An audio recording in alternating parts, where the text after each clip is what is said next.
¿Qué tal? Muy buenos días. Es un gusto el día de hoy el estar aquí con todos ustedes. Para mí la verdad es que es un honor el poder venir a compartir con los compañeros de las Secretarías de Finanzas de las entidades federativas temas que tienen que ver con lo que llevamos a cabo dentro de nuestras funciones. El tema que su servidor va a exponer como esta primera parte del curso es el relacionado con nociones generales de lo que tiene que ver con el derecho penal fiscal, la diferencia entre lo que son infracciones y delitos. Esto, al momento de platicar con los compañeros de la Central de Recaudación y de Auditoría, consideramos importante señalarlo, abordarlo previo a analizar los delitos fiscales en específico. ¿Por qué? Porque precisamente derivado del conocimiento y la diferencia que tengamos nosotros de lo que es el aspecto administrativo fiscal y de lo que es en sí el tema penal, es como nosotros vamos a poder determinar en la práctica y en ejercicio de funciones si detectamos o tenemos conocimiento de un acto o de una conducta que pueda dar lugar a formular una querella o un requisito de procedibilidad para hacerlo del conocimiento del agente del Ministerio Público por ser constitutivo de alguno de los delitos previstos en el Código Fiscal de la Federación. Es por ello que precisamente iniciaríamos abordando el tema de lo que es el concepto de derecho penal fiscal. Nosotros sabemos, sé de alguna manera que aquí nos acompañan compañeros abogados, pero también sabemos que hay contadores y bueno, la idea del curso es tratar de hacer esto lo más sencillo posible en cuanto a explicación, sin tecnicismos, porque precisamente es en atención a los compañeros que no son especialistas en derecho y que son contadores públicos.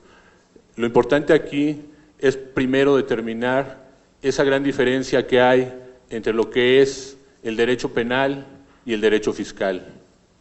Ambos son ramas del derecho, de derecho público, pero sin embargo, en materia penal, lo que se regula en las normas es precisamente los tipos penales. A diferencia con lo que es el aspecto administrativo fiscal, el Estado, como última razón, sanciona conductas que van más allá del mero trámite administrativo. Aquí se dice que se vulneran bienes jurídicos que tutela la ley penal y que son de mayor relevancia que las otras ramas del derecho. Por eso es que se dice que la última razón del Estado precisamente es, en tratándose de delitos, el derecho penal. Y esto se debe a que las sanciones, a diferencia del derecho administrativo, del derecho civil, de todas las áreas del derecho, la consecuencia de la comisión de un delito va más allá de una sanción pecuniaria. Estamos hablando de que aquí se establecen como sanciones penas que tienen que ver con la libertad. El Estado, precisamente como última razón, determina el privar de la libertad a un sujeto que sea responsable de la comisión de un delito. Y esa es la trascendencia y la gran diferencia entre lo que es el derecho penal y el derecho administrativo. No es lo mismo que un contribuyente se haga sabedor de que existe una determinación de un crédito por parte de la autoridad fiscal, a que tenga conocimiento de que ha sido denunciado ante el agente del Ministerio Público. El efecto y la reacción por parte de ese contribuyente en la vía administrativa, acá sujeto activo, es completamente diferente. Es importante señalar que la idea o la razón de ser de crear los tipos penales fiscales no va encaminado al efecto recaudatorio. Precisamente el efecto recaudatorio es a través de ese procedimiento administrativo regulado en este tipo de normas o leyes. Y ahí es a donde la autoridad fiscal, a través de esos procedimientos, puede de alguna manera el tramitar, el instaurar procedimientos y el exigir el pago, si es el caso, por parte del contribuyente. Acá, en la vía penal, el SAT, hablando de delitos fiscales federales, que tiene la facultad a través de la Administración General Jurídica y de sus 67 administraciones locales jurídicas en el país, de formular requisitos de procedibilidad por delitos fiscales, a excepción precisamente del delito de defraudación fiscal, que es facultad exclusiva de la Procuraduría Fiscal de la Federación, son precisamente los órganos que a través de esos requisitos de procedibilidad hacen o ponen del conocimiento de la gente del Ministerio Público hechos que pueden ser constitutivos de delitos. ¿Por qué comento esto? Porque precisamente cuando nosotros formulamos una denuncia y pedimos a la gente del Ministerio Público que investigue al respecto, no es con la finalidad precisamente, como les decía, de un efecto recaudatorio. Va más allá de esa cuestión. Aquí el SAT o la Procuraduría Fiscal no acude como autoridad. No tenemos esa característica que sí la tenemos en el procedimiento administrativo. En la vía administrativa nosotros somos la autoridad, nosotros instauramos procedimientos, ordenamos visitas domiciliarias, ejercemos facultades de comprobación. En la vía penal no, acudimos, valga la expresión, como cualquier gobernado, sin tener ese carácter claro, porque es un carácter muy específico y muy particular el que tenemos como ofendidos. Sin embargo, ante la autoridad acudimos como parte ofendida y ponemos en conocimiento hechos. Aquí la autoridad, de alguna manera, no es el SAT, no es la Procuraduría Fiscal, en tratándose de las puestas en conocimiento de la Comisión de Delitos Fiscales. Y esa es precisamente una de las grandes diferencias. A través del tiempo y de este proceso de modificaciones que ha habido en el Código Fiscal de la Federación, se han ido incorporando tipos penales.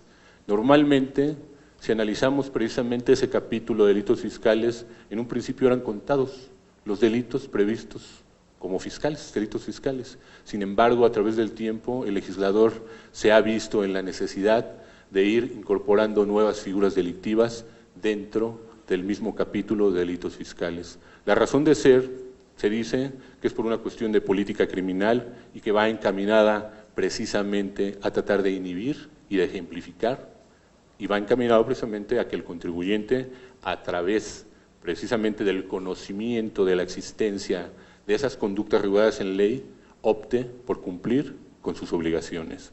¿Por qué? Porque si sabe que existe un capítulo expreso en donde puede ser sancionado no solo en la vía administrativa, sino la trascendencia y la consecuencia puede ser también en materia penal, eso de alguna manera, se dicen los argumentos, que va a orillar o va a incidir en el ánimo del contribuyente para tratar de cumplir con sus obligaciones fiscales. Esa es una de las razones de ser de la creación de nuevas figuras típicas. Sin embargo, a través del tiempo, especialistas en fiscal y en penal han determinado que a través de la creación de estos tipos penales fiscales surge una, se puede decir, nueva rama del derecho que se entiende que es de derecho público y que se denomina derecho penal fiscal. Y ese derecho penal fiscal se dice que es así porque en el Código Fiscal de la Federación se regulan tipos penales específicos previstos en una ley especial, pero que establecen elementos normativos del orden fiscal. No es fácil. Créanme que a través de la experiencia he advertido en el transcurso de la prestación del servicio aquí en el SAT que hay muchos agentes del Ministerio Público que cuando llegamos para presentar las formulaciones de los registros de procedibilidad, no conocen los delitos fiscales y no tienen idea precisamente de la manera de acreditar esos elementos normativos previstos en los tipos penales.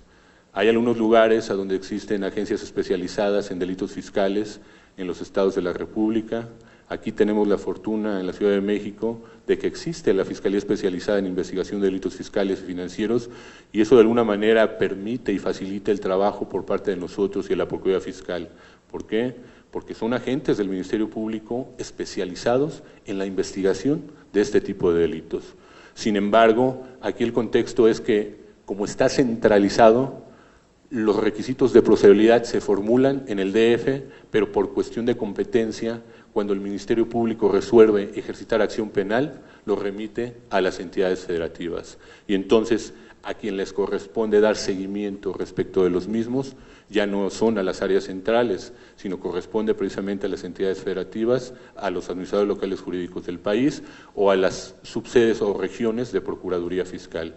Lo importante aquí de todo esto y lo interesante y que a mí me llama mucho la atención y me da mucho gusto que estén los compañeros precisamente de las Secretarías de Finanzas, es que ustedes, en base a esos acuerdos, a esos convenios que existen entre sus estados y la Federación, tienen las facultades de comprobación y de fiscalización respecto de ¿qué? De impuestos federales. Y ustedes también, a través precisamente de esas facultades, pueden llegar a tener conocimiento de la Comisión de Delitos Fiscales. Aquí la cuestión es que en base a esos convenios o acuerdos, quien debe formular los requisitos de procedibilidades tienen que ser los administradores locales jurídicos del SAT. Y por eso, parte de la finalidad y de lo que comentábamos con los compañeros de auditoría y de recaudación era eso, el venir a platicar un poco de la experiencia que tenemos en los temas, los compañeros del SAT, pero lo más importante es esa interrelación que se cree y se inicie con este curso entre los compañeros de las entidades federativas, de las Secretarías de Finanzas, de las Procuradurías Fiscales y los compañeros de las locales jurídicas. Ese vínculo pueden hacer el día de hoy y a mí creo que a todos nos daría mucho gusto que a través de esa interrelación que se dé con la impartición de este curso y el conocimiento de los compañeros de las locales jurídicas, se dé precisamente esa sinergia para que empiecen a fluir y a integrarse a asuntos de delitos fiscales, pero integrados por las entidades federativas. Como les digo, no es la finalidad el de la recaudación, pero a final de cuentas en la práctica, déjenme decirles que el contribuyente, cuando está no localizado en algunas ocasiones por la notificación de la determinación de un crédito, cuando se hace sabedor de la existencia de una denuncia en su contra, lo primero que hace es acudir ante la autoridad fiscal para tratar de cubrir esos adeudos que tiene con el fisco federal. Y entonces, indirectamente, a través precisamente de la formulación de requisitos de procedibilidad, se cumple con esa función que viene a ser la recaudación por parte del fisco. Pues bien, una vez que les comento esto y que hemos hecho precisamente alusión a esa diferencia entre lo que tiene que ver, como les comentaba, con el aspecto de ese vínculo del derecho fiscal y el derecho penal, es como surge este nuevo derecho penal fiscal. Déjenme decirles que no hay mucha doctrina, muchos libros en estos temas, hay algunos autores, son pocos, pero la tendencia precisamente va a eso, a que sí es un derecho penal fiscal y la finalidad de esto es que se conozca la forma de integrar esos tipos penales que resultan ser, diríamos, en su integración, complejos por los aspectos técnico-jurídicos que tienen que ver con el tema fiscal y no solo el tema fiscal, el tema que tiene que ver con materia de comercio exterior.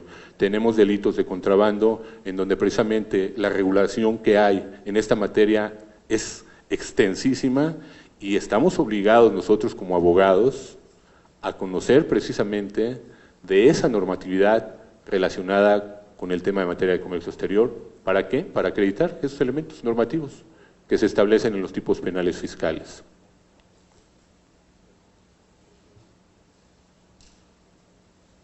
Aquí es importante señalar precisamente la gran diferencia de lo que hay entre lo que son los delitos fiscales y las infracciones administrativas. Ambas están previstas en el Código Fiscal de la Federación, como lo advertimos ahí en la lámina, están previstos en el título cuarto, las infracciones administrativas es el capítulo 1 y los delitos fiscales en el capítulo 2. ¿Qué es lo importante de esto? Si ustedes analizan las infracciones previstas en norma y los tipos penales del capítulo 2, son muy similares.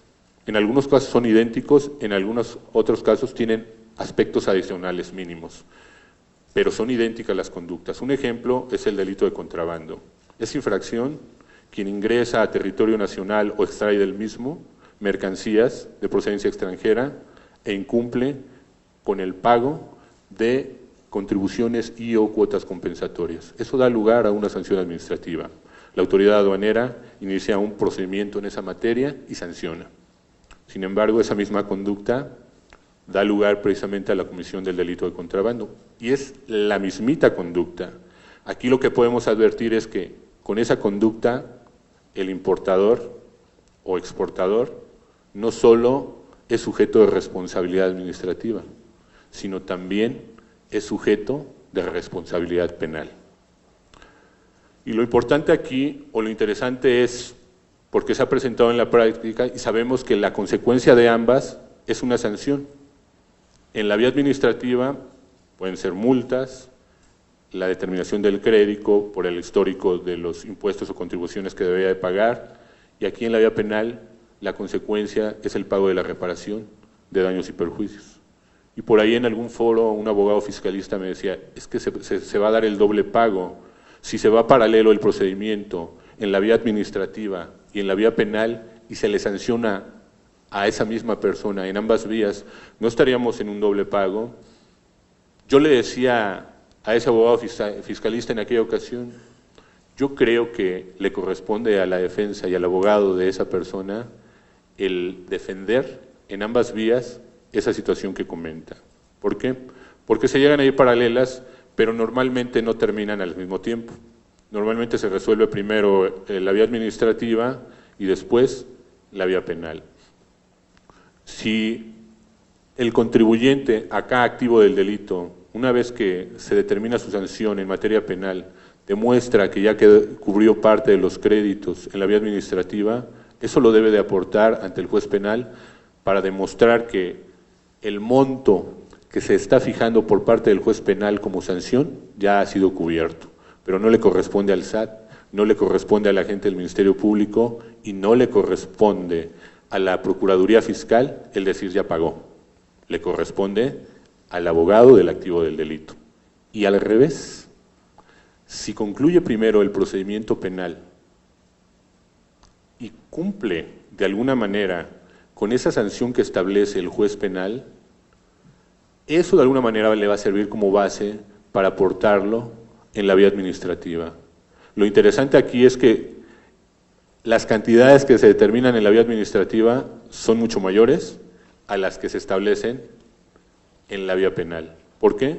Porque sabemos que mientras no se paguen, esas cantidades que determina la autoridad fiscal van aumentando.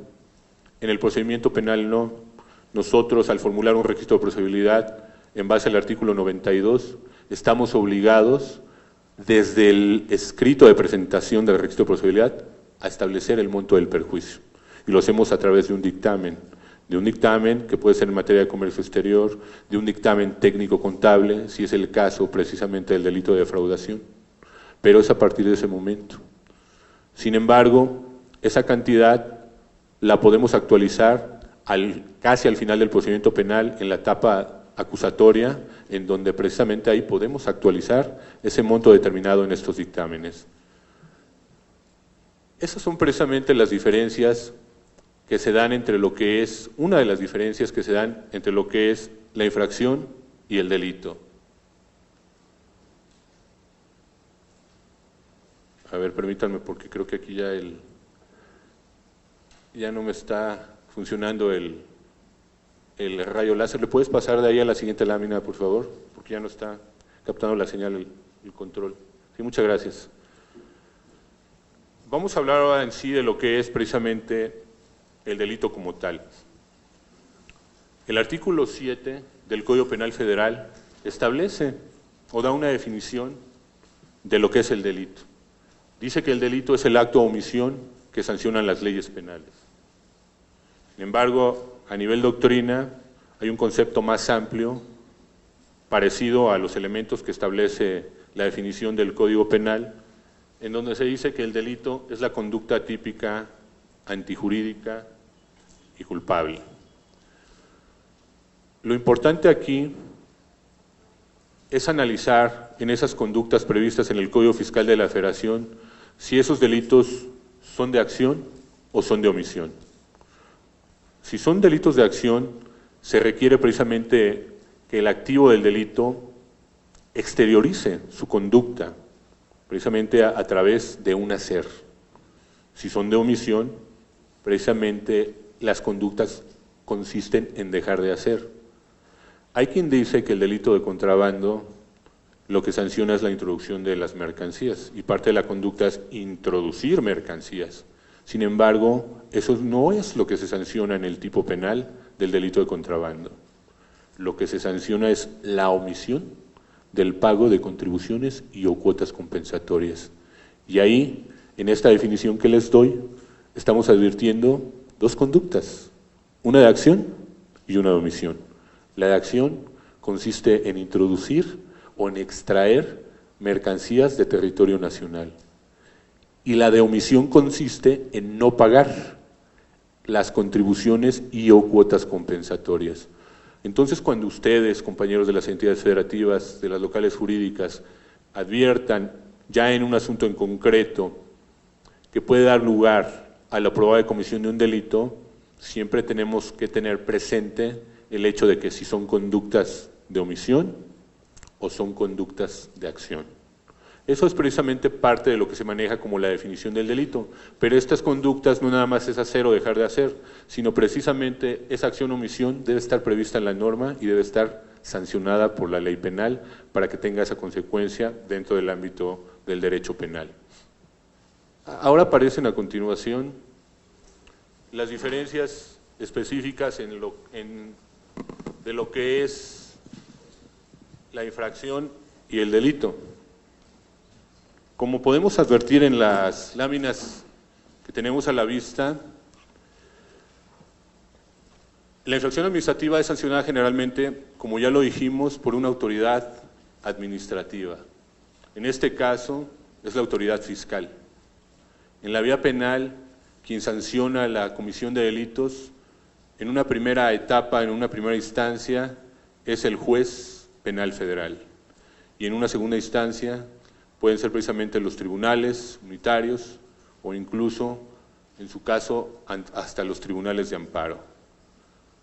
Una segunda diferencia entre lo que es infracción y delito es precisamente que ese acto o omisión del que hemos hablado da lugar a la infracción y se violan disposiciones de carácter administrativo.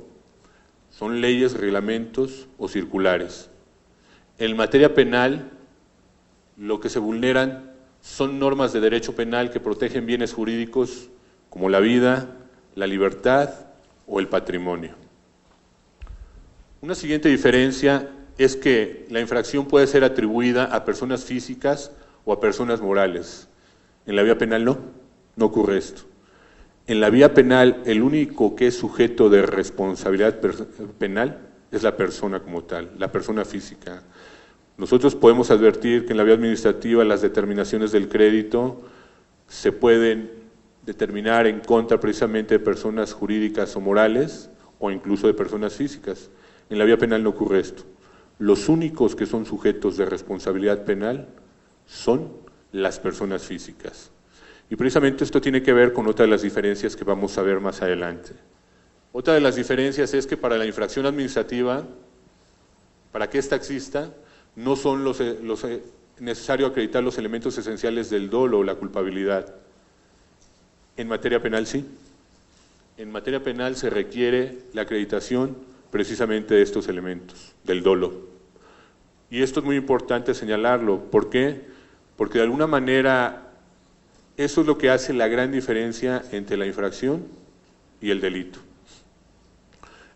En la vía administrativa nunca van a haber una determinación en donde se analice si el actuar precisamente del contribuyente fue con conocimiento de la norma y precisamente aún y teniendo ese conocimiento opta por incumplirla.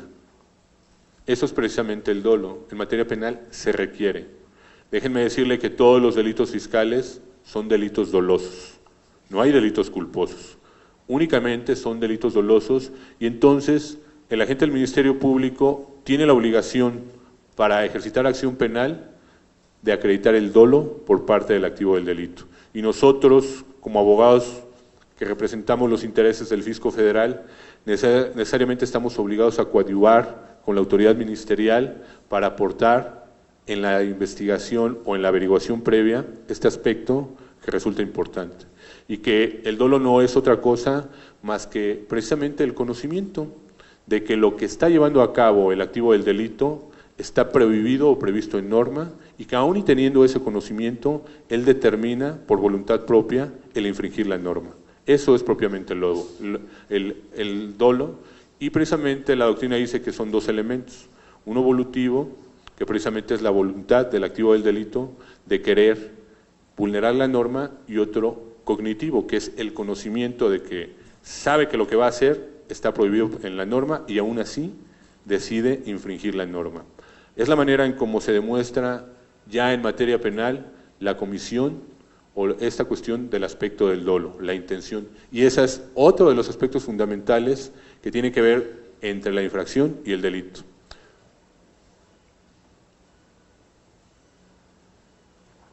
Hasta aquí es una parte específica de lo que sería la diferencia entre lo que es delito y lo que es infracción.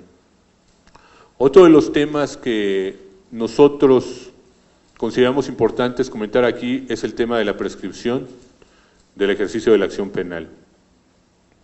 Como les había comentado, ese derecho que tiene el Estado de sancionar a una persona que comete un delito en la vía penal y que incluso esa sanción va más allá de esas garantías como son la libertad, necesariamente debe de tener límites. Es decir, el Ministerio Público no puede consignar cuando él quiera y esa orden de aprehensión no puede estar vigente de manera indefinida. La ley pone límites a la autoridad penal o a quien administra justicia en materia penal o a quien investiga delitos en materia penal. Y una forma de poner esos límites es a través precisamente de esta figura que es la prescripción del ejercicio de la acción penal.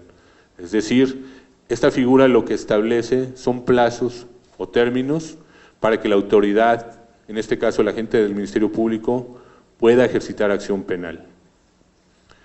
Y va encaminado precisamente a proteger esa garantía de seguridad jurídica de los gobernados. O sea, el Ministerio Público se va a ver obligado a investigar y acreditar la probable comisión de un delito en un plazo determinado y los límites son precisamente a través de la figura de la prescripción. Si rebasa esos plazos, aun y cuando el agente del Ministerio Público tenga por acreditado el cuerpo del delito y la probable responsabilidad, ya no va a tener ningún sentido el ejercicio de la acción penal. ¿Por qué?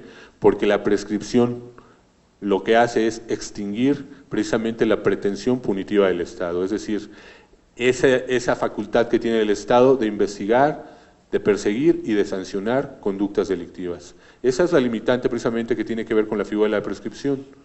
En materia fiscal, la figura de la prescripción está regulada en el Código Fiscal de la Federación en el artículo 100.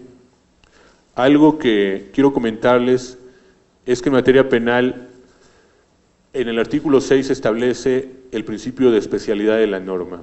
Y ahí, en el Código Penal, se dice que cuando una ley especial establezca alguna situación relacionada con la parte general del derecho o con los tipos penales, se atenderá precisamente a lo que establece la ley especial.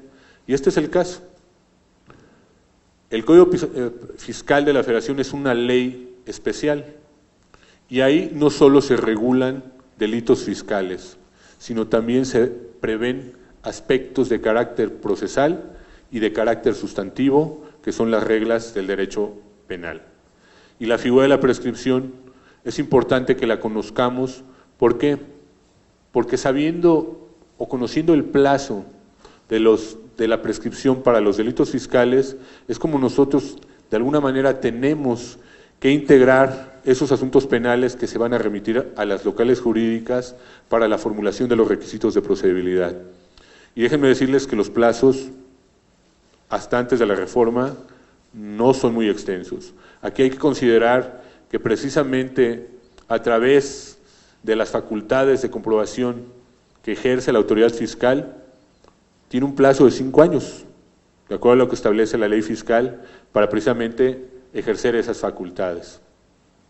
Normalmente y en la práctica, déjenme decirles que cuando turnan los asuntos a las áreas jurídicas, ya han transcurrido algunos meses o en algunos casos algunos años, y los tiempos para lograr el ejercicio de la acción penal ya son muy cortos. Entonces, lo importante de esto es decirles que para hacer del conocimiento alguna probable comisión de un delito fiscal, no es necesario el esperar a concluir el procedimiento administrativo y determinar el crédito. Se puede dar el caso de que sobre la secuela del procedimiento administrativo ya se tengan los elementos necesarios o básicos para armar la carpeta penal y estar en condiciones de formular la denuncia. Y entonces, en ese momento, aun y cuando no haya terminado el procedimiento administrativo, el asunto se debe turnar al área jurídica para la formulación del requisito de procedibilidad. Y esto es necesario hacerlo así por la cuestión de los plazos de prescripción. Aquí yo voy a abordar el 100 antes de la reforma, que se modificó en agosto de 2012, y el 100 vigente. ¿Por qué? Porque normalmente lo que tenemos en asuntos penales son conductas que detectó la autoridad fiscal antes de la entrada en vigor del 100 respecto a la figura de la prescripción. ¿Por qué? Porque son asuntos que se conocieron esas conductas derivado de ejercicios fiscales de 2012 hacia atrás. Es más, yo hasta ahora no me han remitido ningún asunto reciente que la autoridad fiscal haya integrado como asunto penal en donde ya se tenga que aplicar la regla de la prescripción vigente. ¿Por qué? Porque los ejercicios que se están revisando todavía no corresponden al año 2012, de agosto hacia acá, hacia la fecha. Por eso es importante entonces comentar ambas figuras. La figura de la prescripción para llevar a cabo el cómputo requiere precisamente de esto que aparece aquí en la lámina. Sabemos que el delito, cuando se comete, puede ser un delito instantáneo, un delito en grado de tentativa, un delito continuado o un delito permanente. Y el capítulo de prescripción del Código Penal establece a partir de cuándo se va a establecer el cómputo de la prescripción para los delitos. Un delito instantáneo, el cómputo se daría para la prescripción a partir de que se agota la misma conducta. Pero no es lo mismo en un delito permanente, en donde esa conducta se prolonga a través del tiempo y para efectos de prescripción se debe tomar en cuenta hasta su conclusión de esa conducta prolongada. Y precisamente para los delitos continuados, en donde estamos en reiteración de conductas, en identidad de pasivo e identidad de activo del delito, mismo delito, lo que se va a tomar en consideración para efectos del cómputo de la prescripción es la última conducta realizada por el activo del delito. Y esto en la práctica lo vemos mucho. Por ejemplo, en los temas de contrabando, normalmente el importador o exportador no lleva a cabo una sola operación de importación, sino en un periodo, digamos, de un año, lleva a cabo 15, 20, 30 operaciones de importación. Entonces, para efectos del cómputo de la prescripción, lo que tenemos que tomar como base no es la primera conducta respecto de la primera operación de importación, es la última. Esa última operación de importación es la que se tiene que tomar en cuenta para efectos de establecer el cómputo. ¿Por qué? Porque estaremos ahí probablemente ante la presencia de un delito continuado, porque hay reiteración de conductas y hay la comisión del mismo delito, identidad de activo de delito e identidad de pasivo de delito. El Código Fiscal en el artículo 100, antes de la reforma, esas eran las reglas que establecía.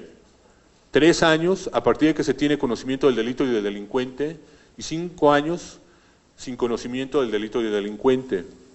Si ustedes advierten, esos 3 años a partir de que se tiene conocimiento del delito y del delincuente son muy cortos.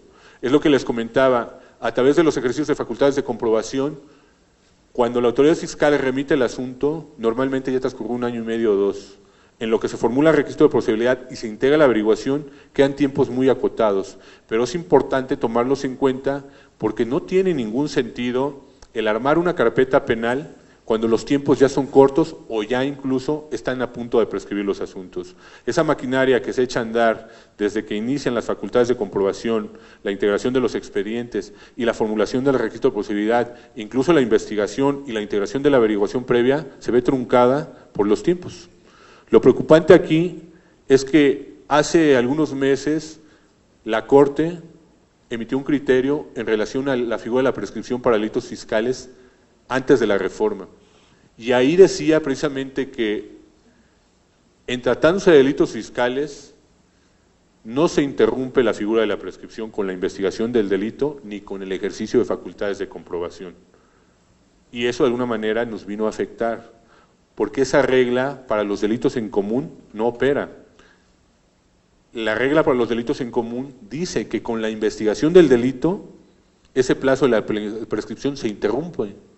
Y en consecuencia, eso ayuda precisamente a la gente del Ministerio Público a integrar en tiempo la averiguación y a consignarla. Aquí el problema realmente lo tenemos nosotros, porque para los delitos fiscales la Corte dijo no. Atendiendo al principio de especialidad de la norma, las reglas de la prescripción previstas en el Código Penal Federal no aplican para los delitos fiscales.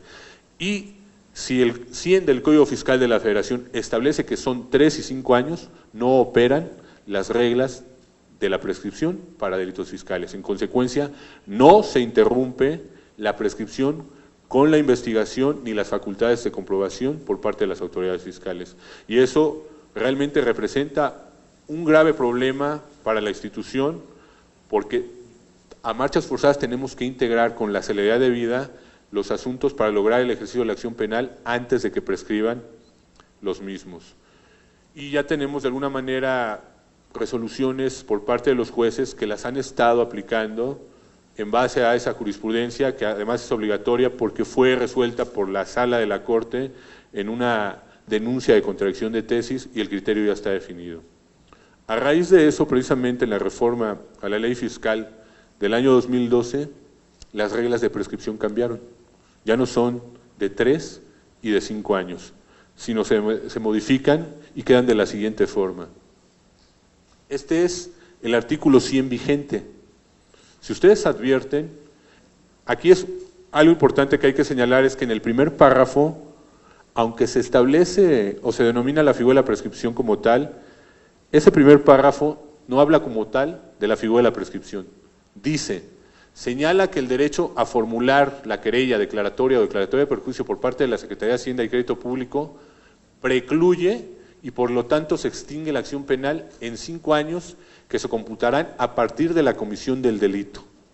Pero está hablando no de la prescripción del ejercicio de la acción penal, sino del derecho que tiene la Secretaría de Hacienda y Crédito Público para hacer del conocimiento de la autoridad ministerial esos hechos que pueden ser constitutivos de un delito fiscal. Entonces, esta figura o este primer párrafo no se refiere como tal a la prescripción del ejercicio de la acción penal, es a ese derecho que tiene la Secretaría de Hacienda y Crédito Público para formular una declaratoria de perjuicio, una querella o una simple declaratoria. Son 5 años a partir, ojo, de la comisión del delito, no del conocimiento del delito y del delincuente como estaba prevista en la norma anterior. Y eso también de alguna manera es bueno, pero en cierta forma también tiene sus contras, porque con la disposición anterior había criterios que decían que el conocimiento del delito y del delincuente, la autoridad fiscal, lo determinaba a través de la determinación del crédito, en donde se determinaban las irregularidades y probablemente la conducta delictiva. Aquí con la nueva norma no es precisamente a través de facultades de comprobación, cuando se va a tener conocimiento para el cómputo, sino es a partir de que se comete el delito. Y entonces, esos 5 años, de alguna manera también hay que considerarlos, Por ahí recuerdo un asunto de compañeros, de grandes contribuyentes, en un planteamiento que me hicieron y realmente resultó un tanto interesante ese cuestionamiento, porque era un delito de defraudación fiscal en donde el ejercicio que estaban revisando era 2005. Ellos cuestionaban, en base precisamente a que ya hubo una reforma, ¿qué aplica para efectos de lo que estamos hablando, de la prescripción? ¿La disposición anterior o esta? Déjenme decirles que el transitorio de este, como lo vamos a ver más adelante, establece que para las conductas o los delitos cometidos antes de la entrada en vigor de la reforma en agosto de 2012, se tiene que aplicar las disposiciones anteriores, no las del 100 vigente. Sin embargo, y se dice que se tendrá como conocimiento del delito y del delincuente a través del dictamen técnico contable. Aquí yo creo que hay aspectos que no se consideraron por parte del legislador y que creó de alguna manera este transitorio. ¿Por qué?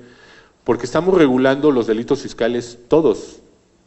Y ese transitorio, cuando habla de que para todos los delitos fiscales, porque es general, se tomará en cuenta el conocimiento del delito y del delincuente a través del dictamen técnico fiscal, sabemos que no todos los delitos fiscales requieren de la emisión de un dictamen técnico fiscal. Es más, el dictamen técnico fiscal es única y exclusivamente para el tema de defraudación fiscal, el famoso DTC. Para el tema de contrabando no se requiere un dictamen técnico contable, se requiere un dictamen en materia de comercio exterior, en donde se establece precisamente el incumplimiento de esas normas que dan lugar a la omisión de contribuciones y o cuotas compensatorias. Entonces, eso quedó ahí como muy abierto. Sin embargo, yo creo que atendiendo al principio constitucional, a la garantía constitucional de aplicación de irretroactividad de la ley, no se puede aplicar en perjuicio del gobernado. Y en este caso resulta interesante, ¿por qué? Porque precisamente la autoridad penal lo que va a resolver en un caso en concreto respecto de la figura de la prescripción es lo que más le beneficie al gobernado. Y si le beneficia más esta norma, le va a aplicar esta. Y si le beneficia más la anterior, le va a aplicar la anterior. Y es un juego ahí interesante en cuanto a los cómputos de la prescripción. Eso es lo que va a ocurrir en la práctica. Aun y cuando el transitorio diga que es en base al conocimiento del delito del delincuente y del dictamen técnico contable, la realidad es que eso resulta violatorio de garantías desde mi punto de vista, porque ese transitorio no puede ir más allá de un principio de precisamente esa garantía del principio de retroactividad de la ley. O sea, no porque el transitorio lo diga, se va a vulnerar esa garantía constitucional.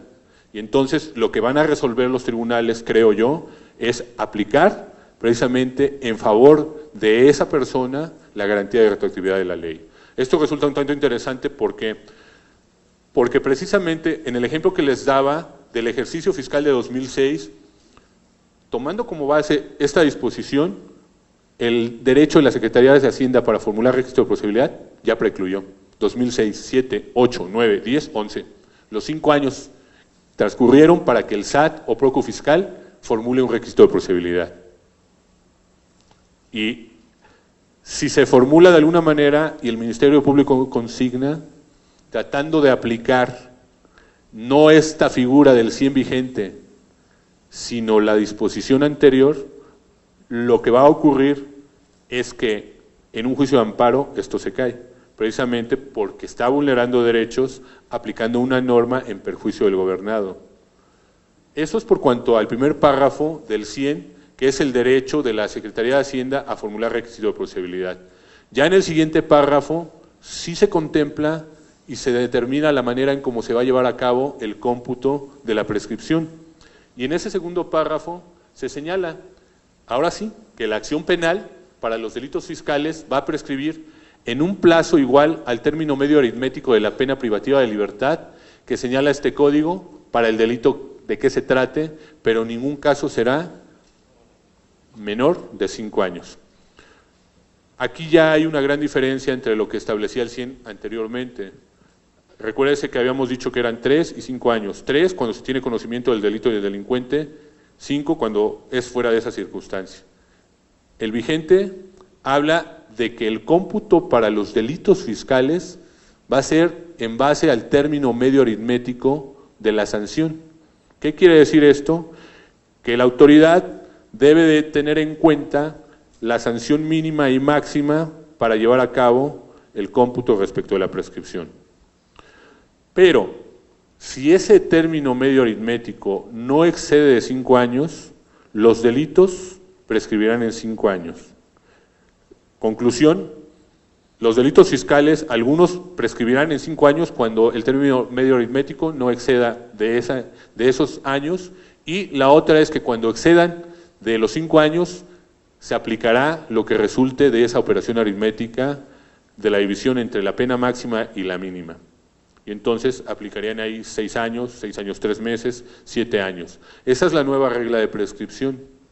El mismo 100 establece que para hacer, más dicho, esa redacción que les comento del 100, deciden precisamente incorporar un último párrafo que dice: con excepción de lo dispuesto en los artículos 105 y 107, primer párrafo del Código Penal Federal, la acción penal de los delitos fiscales va a prescribir conforme a las reglas previstas en dicho código. Y esto como que lo analizamos y resulta un tanto confuso. Si ya en el párrafo segundo se está diciendo que las normas para los delitos fiscales, para el cómputo, es el término medio aritmético de la sanción que corresponde a cada delito, y aquí te dice que tendrás que aplicar las reglas del Código Penal con excepción precisamente de los artículos 105, de alguna manera nos quedamos así como, ¿por qué? Pero tiene su razón de ser. Porque precisamente el 105 y el 107 lo que regulan es lo que estaba dispuesto en el Código Penal Federal, es lo que estaba dispuesto con anterioridad en el 100 del Código Fiscal. Es decir, el 105 establece la regla de la prescripción del cómputo cuando se tiene conocimiento del delito y del delincuente en tratándose de delitos que se persiguen de querella. Esa es la razón de ser del por qué manejan como excepción el 105 y el 107, porque en el 105 y en el 107 del Código Penal Federal se establecen las reglas de prescripción que eran como las correlativas al 100 antes de la reforma. El plazo para la presentación de la querella o de la declaratoria de perjuicio, como lo comentamos, es de 5 años. Lo importante aquí es tomar en cuenta lo que les digo. Normalmente ahorita lo que están remitiendo asuntos las áreas fiscalizadoras son ejercicios fiscales de 2012 hacia atrás. Y yo creo que lo que se tiene que analizar primeramente es eso. Si en el caso en concreto que se está planteando no han transcurrido los 5 años para poder formular el requisito de procedibilidad. Yo esto lo he recomendado a las gentes de grandes contribuyentes, lo han visto con buenos ojos. ¿Por qué? Porque en algún momento se insistió en que se establecieran las normas del 100 anterior, en donde no se regulan esos 5 años para la formulación del requisito de procedibilidad. Sin embargo, yo no le veo razón de ser el hecho de causar un acto de molestia al gobernado con un requisito de procedibilidad cuando ya han transcurrido esos 5 años a que se refiere la norma vigente. Insisto, precisamente en atención a ese principio de irretroactividad de la ley penal. La autoridad no puede aplicar en perjuicio del gobernado una disposición que le perjudique y tendrá que aplicar, contrario sensu, la que le beneficie. Y al gobernado le beneficia esta disposición, aun y cuando sean ejercicios fiscales de conductas o delitos cometidos con anterioridad a la entrada en vigor del 100. Esto es delicado porque quien formula el requisito de procedibilidad puede ser sujeto de responsabilidad penal por formular un requisito de esa manera. Hay, como lo vamos a ver más adelante, un delito previsto en el Código Fiscal de la Federación que va precisamente para sancionar a servidores públicos que formulen querellas o declaratorias notoriamente improcedentes. Y desde mi punto de vista, yo creo que el formular un requisito de procedibilidad, en el ejemplo que les doy, sería un requisito de procedibilidad notoriamente improcedente y quien lo firme pudiese ser sujeto de responsabilidad penal y administrativa. Y entonces, en atención a ello, yo creo que lo que nos corresponde hacer es, como área jurídica, dar los argumentos y la explicación en ese sentido a las áreas que nos insisten o nos remiten un asunto cuando el tiempo, insisto, para la formulación del requisito de procedibilidad ya va más allá de los 5 años. Insisto, con la norma anterior pudiese formularse, porque no se regulaba, pero yo creo que en atención a esto se debe considerar la nueva disposición respecto del primer párrafo, el derecho de la Secretaría de Hacienda y Crédito Público para formular el requisito de procedibilidad. Y ahí mismo se establece que esos plazos son continuos y no se interrumpen. Y esta regla se refiere no a la figura de la prescripción, sino a la figura de ese derecho a formular la declaratoria de perjuicio o la denuncia. La acción penal de los delitos fiscales, de acuerdo a lo que comentamos ya de manera general, aquí está en específico, ese plazo va a ser igual al término aritmético de la sanción de la pena privativa de libertad prevista en el Código Fiscal. La excepción es que en ningún caso, como lo comenté, va a ser menor a 5 años. Ejemplo, el delito, lo vamos a ver aquí, los delitos relacionados con el Registro Federal de Contribuyentes, la pena es mínima, estamos hablando de 3 meses a 3 años de prisión. Si hacemos la operación aritmética rápido, estaríamos más o menos calculando que el término aritmético de la sanción para ese delito es de 1 año, 6 meses y 15 días, 7 meses y 15 días aproximadamente. Entonces, en este caso, para el delito 110, lógico que la regla de prescripción que opera no es la del término medio aritmético, sino ese delito prescribiría, ya en el caso en concreto, en 5 años. Lo importante aquí, yo creo que es conocer el tipo de sanciones que se establecen en el Código Penal. Realmente los delitos de mayor trascendencia o de mayor incidencia son el delito de defraudación fiscal y el delito de contrabando. Ahí, si nosotros analizamos las sanciones que se prevén para estos delitos, son mucho mayores que las sanciones que se establecen para un depositario infiel, a quien comete un delito relacionado con el RFC, y la consecuencia pues tiene su razón de ser. Estas conductas que tienen que ver con defraudación fiscal o con contrabando ya van más encaminadas precisamente por parte de quien los comete a un actuar, hablando del elemento del dolo, ya va con la finalidad precisamente de agraviar los intereses del fisco federal. Y precisamente en atención a ello es que se deben tomar en cuenta esos cómputos, insisto, para el conocimiento de la formulación del registro de procedibilidad y en su caso para gestionar ante la gente del Ministerio Público el ejercicio de la acción penal. Quiero comentarles que esta figura de la prescripción no solo es para el ejercicio de la acción penal, hay quienes dicen que una vez que se consigna el asunto, pues ya, se acota ese plazo de la prescripción y no es así.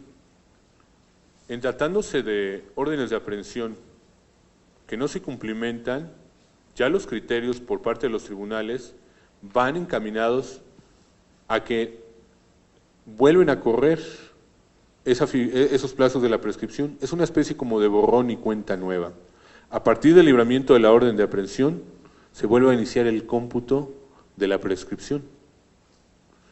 Y si transcurren, por ejemplo, 5 años con la nueva disposición y no se cumplimenta la orden, el juez, de manera oficiosa, está obligado a resolver un sobreseimiento por prescripción.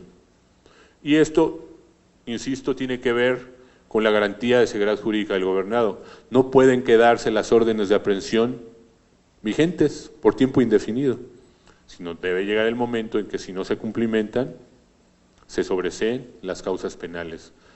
Y esto también, créanme que en la práctica resulta un tanto preocupante porque tiene que ver con el tema de la figura de la prescripción.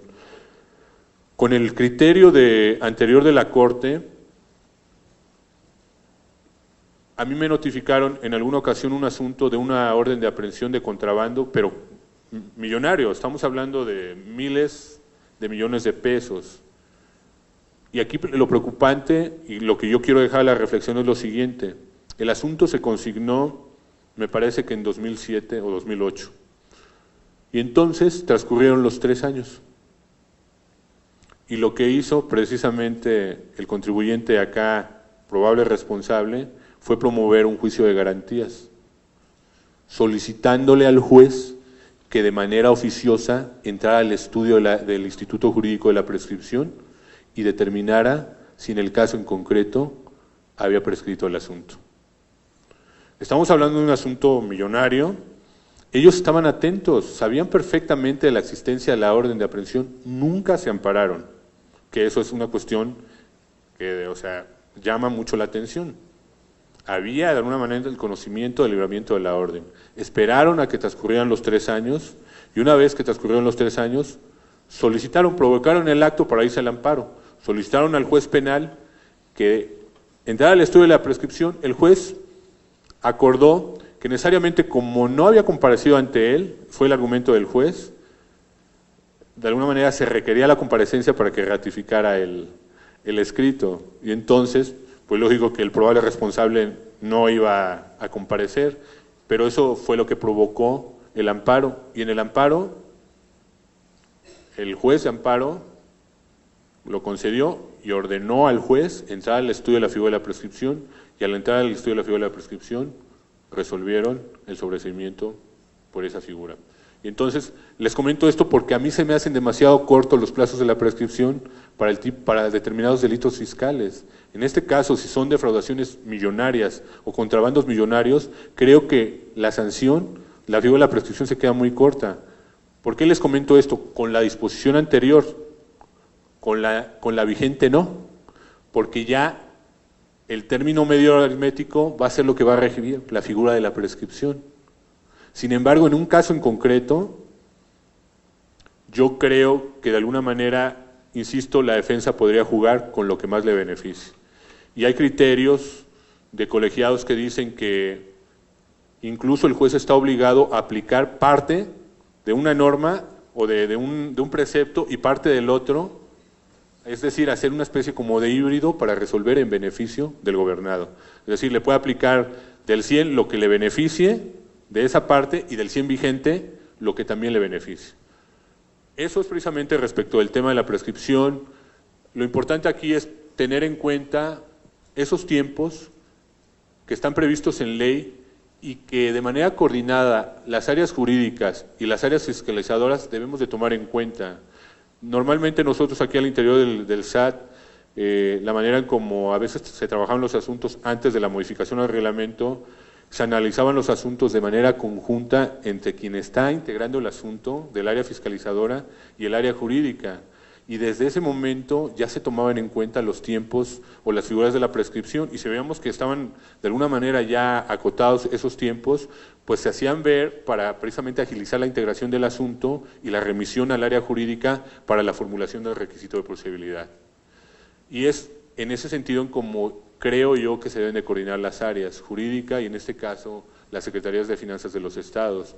Yo creo que resultaría muy interesante, como lo comentaban aquí en los mensajes que establecieron los compañeros del presidio que nos antecedieron, la finalidad precisamente es que se cree esa integración por parte del SAT con las entidades federativas. Y la recomendación que yo daría en este caso sería que previo a la remisión del asunto, en un ánimo de compañerismo, de intercambio de opiniones, se analice el caso práctico previo a formalizar esa remisión, porque yo creo que pudiese ser un ejercicio enriquecedor por ese intercambio de ideas, de ese análisis previo del asunto, para que cuando ya se turne a jurídica vaya completamente integradito y casi para elaborar el requisito de procedibilidad y presentarlo ante la gente del Ministerio Público.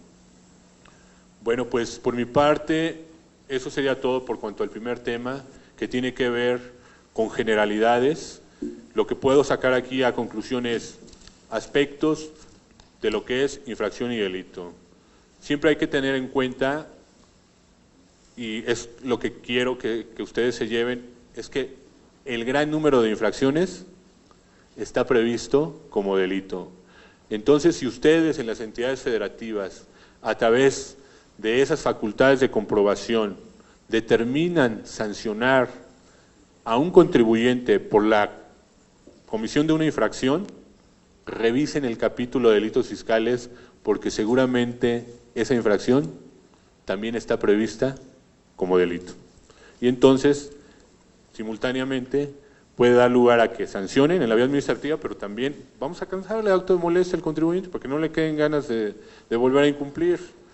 Vamos a armarle el penal, y entonces ese expediente administrativo puede también parte de él servir para integrar la carpeta penal y turnarlo a jurídica.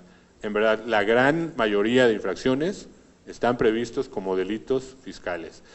A mí me llama la atención eso que comentamos ahorita del tema de política criminal, que era crear algunos tipos penales de mayor trascendencia, pero yo lo que advierto actualmente de lo que son delitos fiscales y infracciones administrativas son las mismas. Ya no hay esa diferencia que se manejaba en el argumento inicial de política criminal. Bueno, pues nuevamente les agradezco mucho su atención. Me dio mucho gusto de estar el día de hoy aquí con ustedes y pues probablemente el día de mañana por aquí estemos también hablando de otros temas. Muchas gracias, buenas tardes.